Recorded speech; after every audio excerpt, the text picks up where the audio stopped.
¿Qué tal? ¿Cómo están? Un placer acompañarles. Bienvenidos.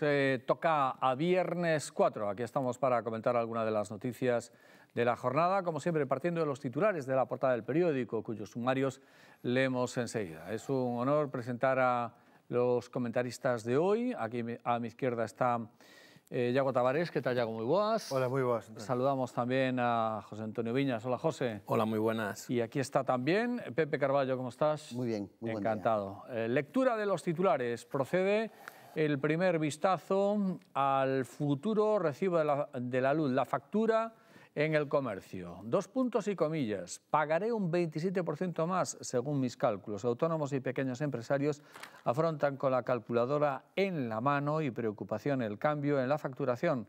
Resaltan que ellos no pueden modificar los horarios. Vamos allá con la fotonoticia.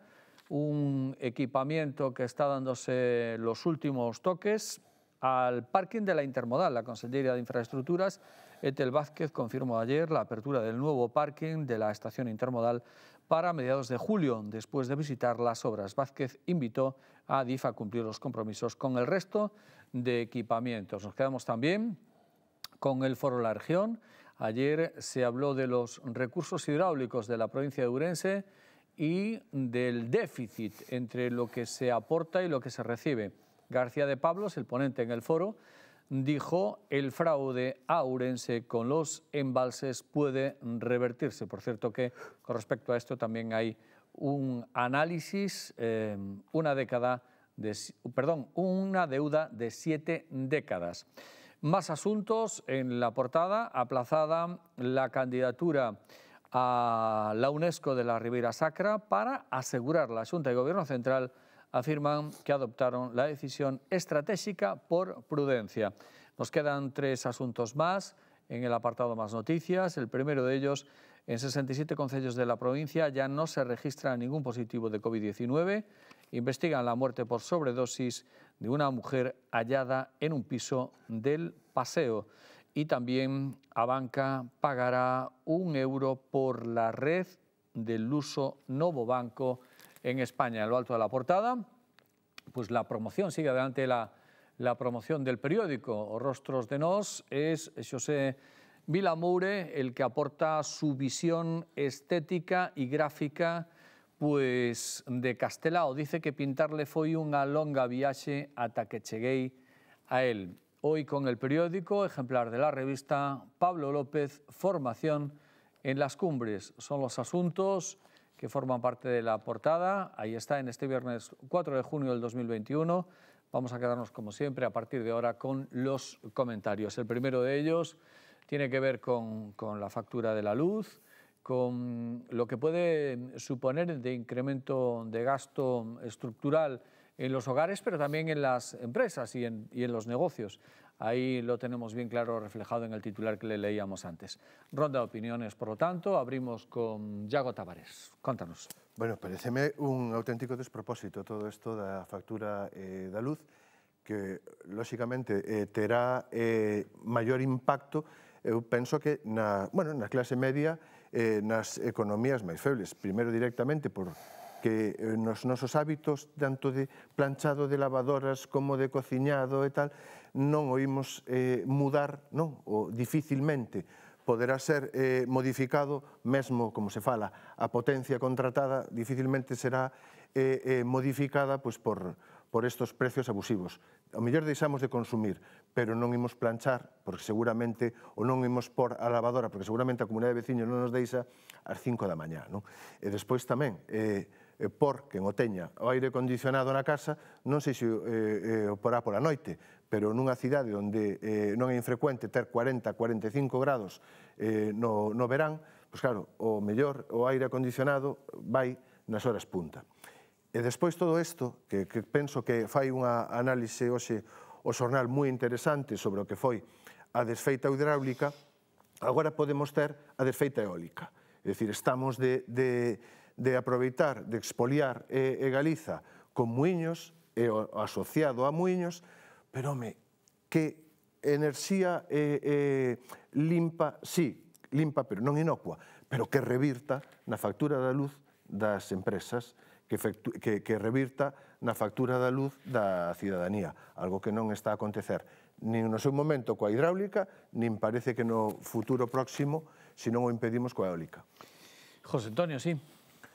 Sí, eu creo que utilizou unha palabra que eu creo que é básica, expolio, tal cual. É un expolio porque nos están outra vez, unha vez máis, apretando a toda esa xente que temos pequenas empresas, somos os que máis a sufrimos ao final, pero tamén a xente que está nas súas casas. Isto é un cachondeo, a verdade non sei como se pode permitir que isto este sucedendo novamente. E unha reflexión que me gustaría deixar era que casualidade que rematou xusto a época máis dura da pandemia e parece que non queren deixar recuperar a economía permitindo este tipo de subidas tan enormes. Se queremos recuperar a economía, a temos que facer entre todos e habrá que cortar un pouco as alas aqueles que queren cobrar por unhos servicios unha cantidade desorbitada. Non ten sentido. O tema das horas é de cachondeo. Isto xa, eu nunca acabei de entender o por que costa máis en determinadas horas a factura eléctrica. A única miña que en outras horas solo podo entender desde un punto de vista que como se espera máis consumo vamos a recaudar máis, entonces vamos a sablear máis.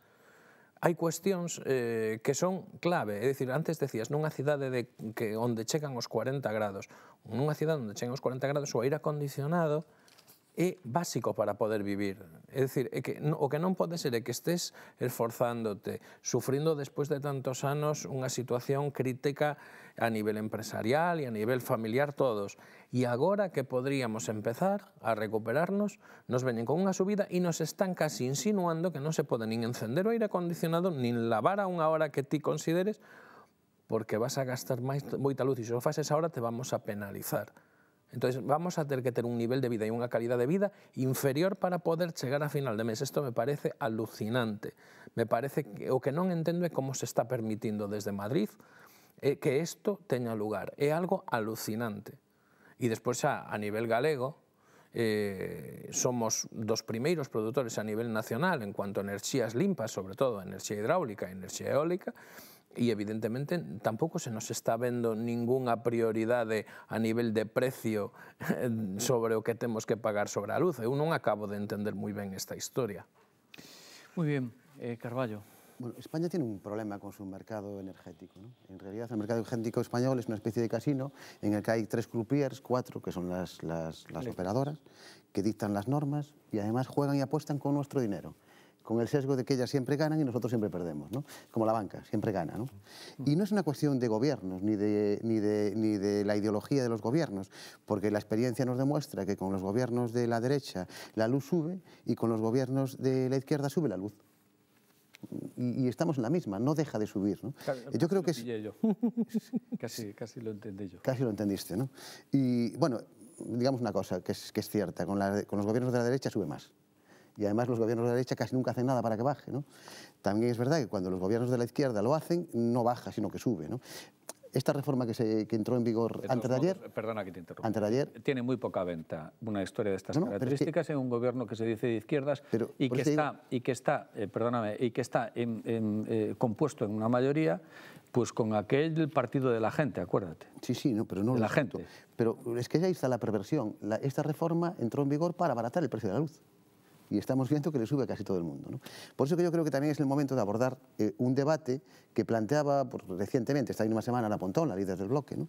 En cuanto a la intervención pública, pues posiblemente sea necesario. Yo no sé si hay que rescatar Endesa o no, pero en todo caso sí que habría que crear una empresa pública que ponga orden en este mercado, que regule el precio de la electricidad, que lo abarate, de verdad, para los bolsillos de la gente y después poner de manifiesto una contradicción inmensa. En España no hay ninguna empresa pública de electricidad.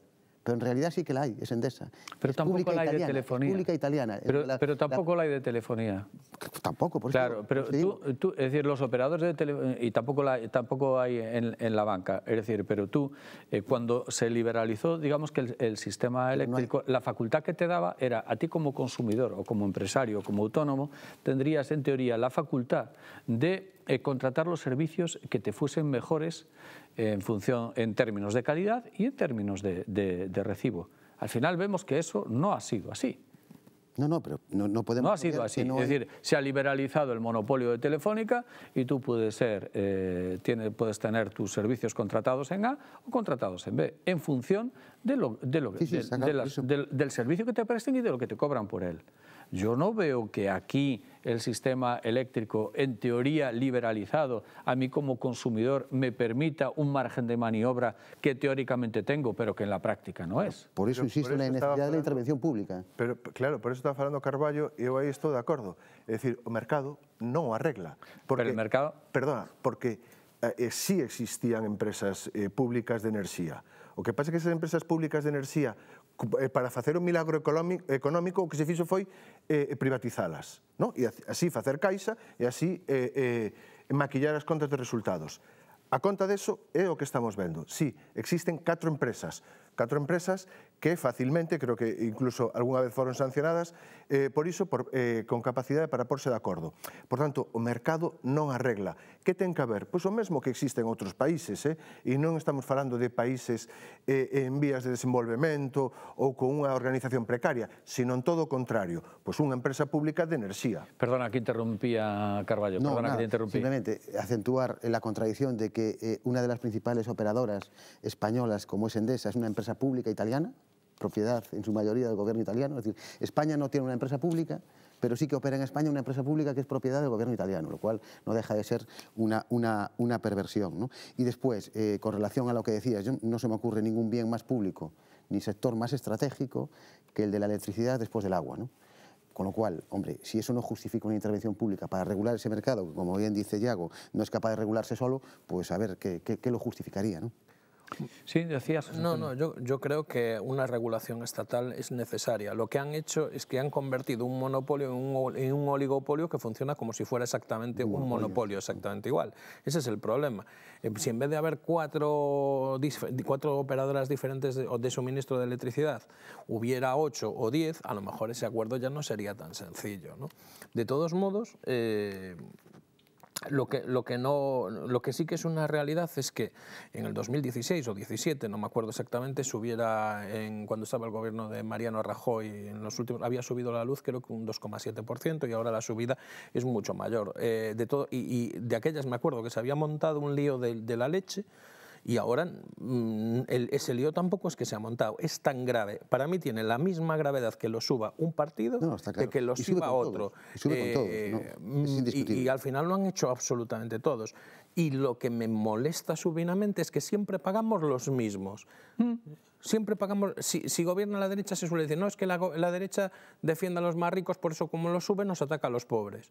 Bueno, pero es que cuando después gobierna la izquierda también sucede lo mismo, nos están atacando a los pobres y son supuestamente los defensores de la situación de la clase media y de los pobres. Es decir, aquí el problema acaba siendo, yo creo que más que de los partidos que gobiernan, un problema estructural que se está permitiendo y que está enriqueciendo a 4 personas, o a 5, o a 10 o a 20, pero que nos está esquilmando a los que realmente hacemos activa la economía en cualquier país, que es la clase media. Es el autónomo que tiene 1 o 2 trabajadores, es aquella empresita que tiene 7 o 8 y que la subida a la luz sí que le influye mucho. A lo mejor una empresa que tiene 200 trabajadores o 400 o 800 le influye menos, pero a una pequeña sí. Y esto también le hace muchísimo daño a las familias, sobre todo a familias que tienen 2 o 3 niños y que tienes que estar en casa en verano porque aquí en Ourense, entre las 2 de la tarde y las 7 de la tarde, a ver quién es el guapo, que o estás metido en una piscina o si no, quién es el guapo que puede estar en la calle dando un paseo y que tienes que tener a tus hijos y tú estar en unas condiciones por lo menos habitables, en donde puedas respirar. Y nadie se preocupa al final de esta situación, nadie busca una solución real. Nos queda un minuto para cerrar rápidamente este tema. Venga, Carballo. Un matiz solamente. España no es el país más rico de Europa, ni mucho menos, y sin embargo pagamos una de las luces más caras, ¿no? Y por otro lado, para evitar malentendidos, la luz sube con todos los gobiernos, derechas e izquierdas. No es igual. A mí me molesta especialmente que suba con los gobiernos de izquierdas. De los gobiernos de derechas espero que suba. Con los gobiernos de izquierda que suben molesta especialmente, es decir, no es igual. A mí me molesta que suba porque me afecta el bolsillo. Ya, hai que ver unha cousa, quen se senta nos consellos de administración das eléctricas. Nos veríamos a Felipe González e nos veríamos do outro lado a Bea Mar. O Aznar.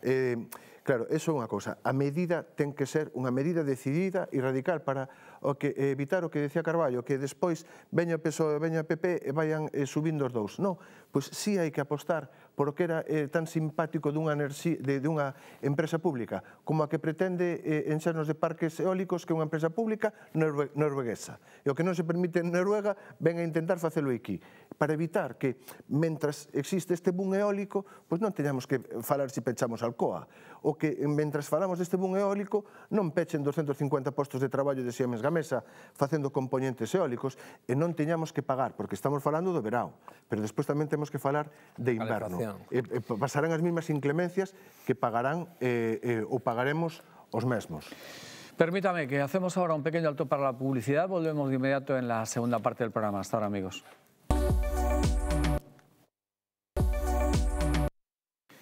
De nuevo con todos ustedes, segunda parte del programa. Recuerden que hoy nos acompaña Yago Tavares, José Antonio Viñas y José Carballo. ¿Tocamos alguna pieza por lo local, Yago? Non sei. Ahora que se poden as verbenas, ahora que poden vir as verbenas... Eu veño de vacinarme e se digo algo en contra de Miguel Bosé é consecuencia del virus que me inocularon. Ver de vacinarte. Moito respeto para Miguel Bosé. Todo o que dixeche desde que comezou o programa foi unha reacción. Sí, e eu encima, eso si pillo mellor a wifi.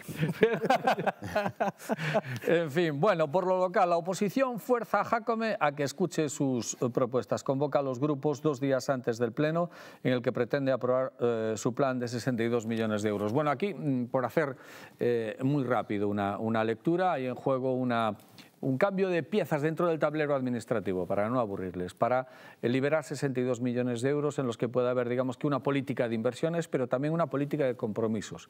Me refiero a que se puede decidir en qué calle se actúa o también decidir pues cuándo le pagamos, no sé, a Cáritas o a las entidades sociales.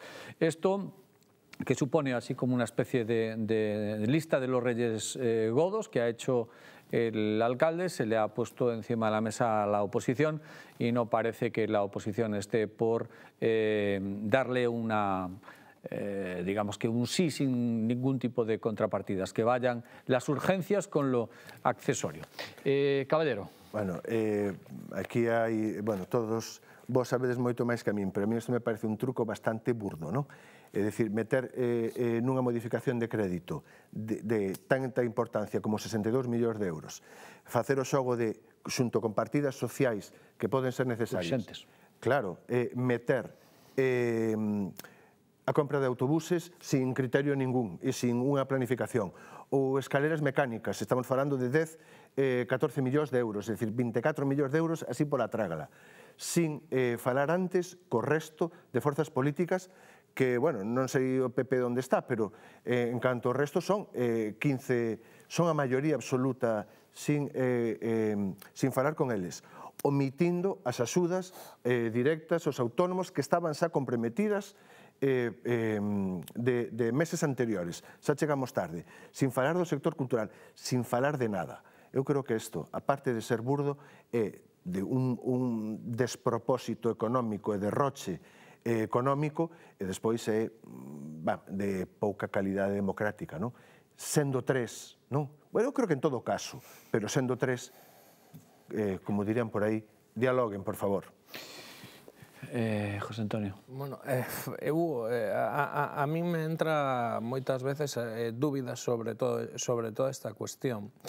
Por un lado, quizás considero que as formas que tiveron dentro do goberno da cidade non son as oportunas para facer unha modificación de crédito deste tipo, e a mí me hubiera gustado, por exemplo, que o hubieran feito por bloques independientes, es decir, diálogo y negociado. Eu son partidario tamén... Es decir, blindar ayudas a entidades sociales, por ejemplo, blindar ayudas a entidades sociales, y a lo mejor, por ejemplo, yo por ejemplo soy de los que creo que los autobuses hay que cambiarlos, aunque no soy usuario habitual de los autobuses, creo que los hay que cambiar, pero también que sean temáticas más individuales y que las plantearan una por una en una mesa de negociación con los partidos políticos. Pero independientemente de eso, y dada la situación que tenemos en el gobierno local, yo sí que creo que se debe de aprobar de que deben de salir adelante esa modificación de crédito, porque por lo menos se atajan algunas cuestiones que creo que sí que son importantes y básicas para la ciudad. ¿Que habría otras que serían mejores? seguro que sí, pero al final quien gobierna es uno y tienen al final esa capacidad de decisión. Y si no hay capacidad de decisión, el resto de los partidos de la oposición tienen una opción. Sigue estando sobre la mesa esa opción. Sí, sí. Por lo tanto, si no, yo dentro de la parte de que las formas no estoy de acuerdo y de que a lo mejor si a mí me preguntaran individualmente, pues habría algunas cosas que pondría y otras cosas que no pondría dentro de esa modificación de crédito, creo que es importante no paralizar la ciudad y hay que hacer cosas. Y a veces, pues, oye, creo que hay muchas cosas ahí que sí que son importantes y que mejorarían la calidad de vida de la ciudad. Y bueno, pues al final, como tengo la sensación y creo que este gobierno va a durar hasta dentro de 2 años, hasta que las urnas vuelvan a dictaminar qué es lo que tiene que hacer, pues por lo menos que la ciudad y los ciudadanos intentemos mejorar en algo, ¿no? Muy bien. Carballo. Bueno, yo creo que en estos meses se ha puesto de manifiesto la incapacidad de la oposición para ponerse de acuerdo, especialmente PSOE y PP, para plantear una alternativa a Jácome, ¿no? Ahora vamos a ver si se pone sobre la mesa la capacidad o incapacidad de Jácome, con solo 3 concejales, de sacar adelante la mayor modificación presupuestaria de la historia de esta ciudad, ¿no? Estamos hablando de más de 10.000 millones de las antiguas pesetas, ¿no? Es una auténtica barbaridad que a esta ciudad le vendrá muy bien si se invierten bien, ¿no? Por eso que yo creo que es importante que todos los partidos se pongan de acuerdo en algo, en lo esencial, ¿no? Por lo menos en aquellas inversiones que son pues imprescindibles para la ciudad. También entiendo que cada partido que tiene su programa electoral y tiene sus compromisos electorales pues pueda aportar matices que pueden no ser asumidos por todos, pero en todo caso yo creo que lo esencial sería importante que se pusieran de acuerdo, ¿no? Y a ver si lo consiguen. En cualquier caso estamos hablando de una inversión muy importante, muy necesaria para esta ciudad por las deficiencias y necesidades que tiene y lo esperable es eso, que haya el mayor acuerdo posible. En cuanto al tema de los autobuses, que se habla mucho de él, a mí no me parece mal que el Ayuntamiento compre los autobuses, por una razón, porque es una forma de garantizar que se compren en Ourense, si puede ser, y si no en Galicia, y si no en España, porque si no, si lo sacas a concurso, si le metes la compra de autobuses dentro de un concurso, pueden acabar viniendo los autobuses de China, o de Alemania, o de Francia. Bueno, creo que la compra, la adquisición, no me parece una mala opción, incluso, si lo pienso un poco, a veces incluso me parece la mejor, ¿no? Fíjate. Varias cousas, unha relación co que decía moi ben intencionadamente Viñas, non? É dicir, aquí estamos falando dunha reforma de 62 millóns de euros, porque eu xa non me acordo, non sei pensar en pesetas, non? Pero 62 millóns... Cuestión de edad, Cuño, e iso que dice que me vacinara non cola. Pero bueno, 62 millóns de euros. Claro, como di Viñas, bueno, hai que mobilizar a cidade, pero hai que tirar, porque, claro, mellor para servicios sociais, para 5 millóns de euros, temos que autorizar un paquete pechado de 62 millóns de euros donde moitos deles va para que administren 3 persoas de non probada capacidade, non? Pero cando menos 3 persoas que podan administrar todos esos recursos públicos e tiralos por a borda. Eso, perdona, unha, porque ao mellor desos cartos urxen elevalos para outros sitios. E en canto aos autobuses, por suposto que o que di Carballo é unha cousa valorable, pero, por favor, valórese. É dicir, veñan co informe, non podemos decir, compramos autobuses e despois estemos aquí, e que facemos con el? Como xestionamos o servicio? Público, privado, e como? Temos algunha valoración de como vamos a xestionar o servicio? Que eso é o grave. O grave é que temos conducindo o autobús do Concello a unha persoa que non ten carné e non ten criterio. O autobús do Concello, non os autobuses urbanos. Claro, e é o problema, é dicir, investimos 14 millóns de euros. O criterio de Carballo podo compartilo, pero fagamos informes técnicos de ver como imos xestionar ese servicio, como imos comprar, e despois miremos. Non empecemos a casa polo tellado, sobre todo cando estamos xogando con recursos de outros. Pero fíjense ustedes en el sarcasmo que supone que la ciudad tiene, la institución principal de la ciudad, que es su concello, tiene, como apuntaba Carballo, una cantidad ingente de dinero, son 62 millones de euros, para invertir en el momento en el que institucionalmente y políticamente el concello está peor que nunca. Entonces, quiero decir, con esto lo que también se puede trasladar, yo no sé si falsamente o certeramente, a la ciudad y a los habitantes de Ourense, que en el concello hace falta muy pocas cosas y muy poca gente. Hace falta muy poca gente. No hace falta prácticamente nada y no hace falta ni siquiera nadie que vaya al volante de ese autobús municipal que tú decías, porque al final parece que como con una suerte de cantación y de conjunción astral aparecen 62 millones de euros en el peor momento del concello. Y entonces, claro, yo como ciudadano puedo pensar, decir, pues efectivamente, no hacen falta ni 27 concejales, ni no sé cuántos asesores, no sé, si basta con que las cosas tocan, es como el calendario, es decir, es como si tú gobiernas por el calendario zaragozano, dices, oye, pues va a llover, pues no sé, parece que...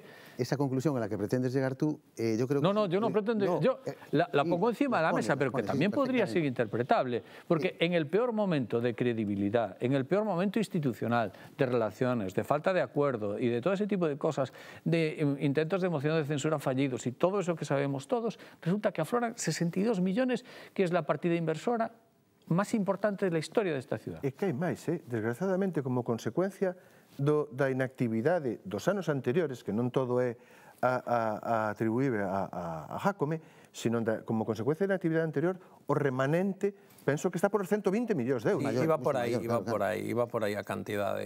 A última más de 100 en cualquier caso. Pero claro, pensemos que a Lei de Estabilización Orzamentar ten unha excepción de 2 anos. É dicir que, claro, é terrible, pero moi posiblemente esos investimentos haxa que facelos nesta época cando... Explícaselo tú al votante. Cando non temos Explícaselo tú al votante. Conductor no autobús. Y si hiciéramos un análisis riguroso de la situación real del Ayuntamiento de Ourense, posiblemente llegaríamos a la conclusión de que ese remanente no se generó porque no se le permitiera gastar al Ayuntamiento de Ourense, sino que se generó por la incapacidad de los anteriores gobiernos de gastarlo. Es decir, que es un problema achacable a los anteriores gobiernos, ¿no? Y volviendo a la exposición, ¿no?, a la que hacía Antonio, que yo comparto, creo que precisamente ese es el gran riesgo al que se enfrentan los dos grandes partidos que no fueron capaces de llegar a un acuerdo, ¿no? Porque claro, dices tú, en el peor momento, ¿no?, evidentemente, y con solo 3 concejales, evidentemente, pero ¿es un mal gobierno aquel que en el peor momento y con solo 3 concejales saca adelante una modificación presupuestaria como esta? Pero es que de la magnitud y dimensión de esta. Claro, es que totalmente de acuerdo. El ciudadano se va a hacer esa reflexión. Claro. Sin duda, además. Y cuando vaya a votar, claro, bueno, cuando tenga la papeleta en la mano... Aí hai 2 reflexións.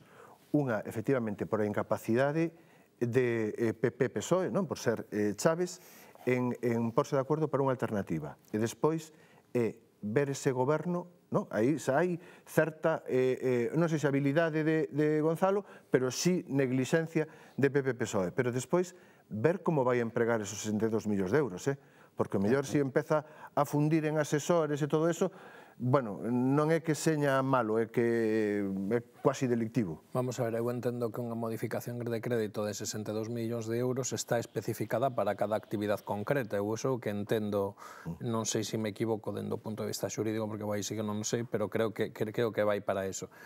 Con respecto ao que decías antes, claro, mellor, estou de acordo contigo, mellor era necesario non unha partida de 1 millón e pico de euros para servicios sociais, e eran necesarias 5 ou 10 millóns de euros, seguro. Aí seguro estaríamos de acordo. Pero é que tamén creo que se non sae adiante esta modificación de crédito, o mellor non hai nin ese 1,5 millón de euros nin siquiera para servicios sociais. Por que? Porque non hai acordo político entre as forzas políticas para que eso sexa así. Polo tanto, eu creo que dentro da situación habería que loitar despois para outra modificación ou para que se aporten máis recursos para esas cuestións que son necesarias e básicas, pero eu creo que non é necesario paralizar a cidade. Creo que sería un erro. E despois o que comentabades vos acerca de esa reflexión de que 3 persoas están xestionando a cidade e se sacan adiante isto que pudera pensar a cidadanía, pois eu creo que é unha reflexión que hoxe está na rúa. Eu creo que é unha reflexión real que hoxe está na rúa, e non só en Ourense, pero sí que hai unha reflexión real que está na rúa sobre a necesidade de tantos políticos e sobre a todo a necesidade de tanto asesor. É unha cuestión que está aí. O que plantexaba, simplemente para matizar, é que os 62 millóns da reforma seña un paquete pechado. Claro, non, pero se eu estou de acordo. Eu doulle 1,5 millón a Cáritas, vou tirar por a borda 15. O que pasa? Que non queres, por non tirar esos 15, non admitir que tire esos 15, estás dicíndolle que non a Cáritas? Non. Discutamos, por eso digo que é unha trampa moi burda.